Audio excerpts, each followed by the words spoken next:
سچ کی نا اپنی ایک ذاتی طاقت ہے، سچ کی اپنی ایک، حلال کی اپنی ایک ذاتی طاقت ہے۔ عیسائی مانتے تھے حضرت عیسیٰ علیہ السلام کو اللہ کا بیٹا، معاذ اللہ۔ جس ملک میں وہ گئے تھے ان کا بادشاہ بھی عیسائی، سارے لوگ بھی عیسائی۔ مسلمانوں کے نزدیک یہ کفر ہے، شرک ہے۔ اب وہاں وہ یہ بات چڑھیں گے، حضرت جعفر طیار اسلام کے پہلے خطیب، حبشہ میں پہلے خطیب، کیا فرماتے ہیں؟ فرمانے لگے تم نے مجھے حکمت کا درس دیا، بڑی اچھی بات ہے، پر ایک بات لکھ لو، کہنا میں نے وہی ہے جو میں نے حضور سے سنا ہے، پکی بات ہے، وہی کہنا۔ کسی کے سامنے کسی کے ملک میں کھڑے ہو کہ یہاں تو دو افسر بیٹھ جائیں تو لوگ سچی بات نہیں کر پاتے، یہ کیا بات ہوئی؟ بندہ دیکھ کے بندہ رویہ بدل جائے، یہ تو کوئی طریقہ نہ ہوا۔ دو لوگ افسر بیٹھ جائیں تو بندہ سچی بات نہیں کرتا ہو جی، جس طرح آپ کہیں گے ویسے ہو جائے گا، حق تو حق ہوتا ہے۔ اصل مسئلہ کیا تھا جہاں میں آپ کو لانا چاہتا ہوں، وہ مسئلہ سنیں۔ جا کر کے حضرت جعفر طیار وہاں کھڑے ہوئے، بادشاہ نے سوالات پوچھے، جواب دیے۔ فرماتے ہیں فارغ ہو کے آنے لگا تو وہ جو قریش کے لوگ گئے ہوئے تھے وہاں مکے کے، انہوں نے پھر کہا جن سے پوچھے ان کا حضرت عیسیٰ کے بارے میں عقیدہ کیا۔ پھر دوبارہ بلایا، کہنے لگا جی بتائیے آپ کا جناب عیسیٰ علیہ السلام کے بارے میں کیا خیال ہے۔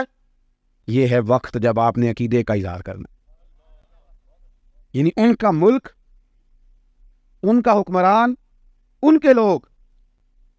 حضرت جعفر طیار کے ہاتھ میں چھڑی تھی، فرماتے میں نے اٹھا کے دوبارہ زمین پہ رکھی اور میں نے اسے زور سے پکڑا، میں نے کہا بادشاہ سن ہمارا عقیدہ کیا ہے جناب عیسیٰ کے بارے میں۔ ہمیں ہمارے نبی پاک علیہ السلام نے فرمایا جناب عیسیٰ اللہ کے بندے اور رسول ہے، اس کے زیادہ کچھ نہیں، یہ ہمارا عقیدہ ہے۔ جو کواری اور پاک مریم کے بطن سے بغیر باپ کے اللہ کی قدرت سے پیدا ہوئے۔ اب وہ جو تھے نا وہاں عیسائی راہب بھی بیٹھے ہوئے، پادری بھی، ان کی زبانیں انہوں نے دانتوں کے نیچے دبانی شروع کر دی۔ ہمارے سامنے آتے اتنی بڑی بات، غصے سے شرابور ہو گئے، ہمارے ملک میں آ کے، ہمارے وطن میں، اور بظاہر جن کے پیچھے کوئی دنیاوی طاقت بھی نہیں۔ نجاشی نے بات سنی حضرت جعفر طیار کی، جناب جعفر طیار کہتے ہیں میں سچ بول کے پورا مطمئن تھا۔ فرماتے ہیں کہ میں بڑا مطمئن تھا جب وہ لال پیلے ہو رہے تھے، پر ان کا خیال تھا کہ پہلے نجاشی بادشاہ بولے پھر ہم کوئی بات کریں گے۔ اب سب کی نظریں بادشاہ کی طرف تھی کہ وہ تبصرہ کرے۔ بادشاہ نے ایک تنکا اٹھایا اور اٹھا کے کہنے لگا لوگو جو کچھ انہوں نے کہا ہے نا، جناب عیسیٰ علیہ السلام نہ اس سے ایک تنکا زیادہ ہے نہ ایک تنکا کم ہے۔ جناب عیسیٰ علیہ السلام کے بارے میں وہی عقیدہ صحیح ہے جو عقیدہ رسول اللہ کے غلاموں نے بیان کیا ہے۔ میں نے بھی تو انجیل پڑھی ہے، میں بھی تو چیزوں کو جانتا ہوں، ایک تنکے کا بھی مسئلہ نہیں۔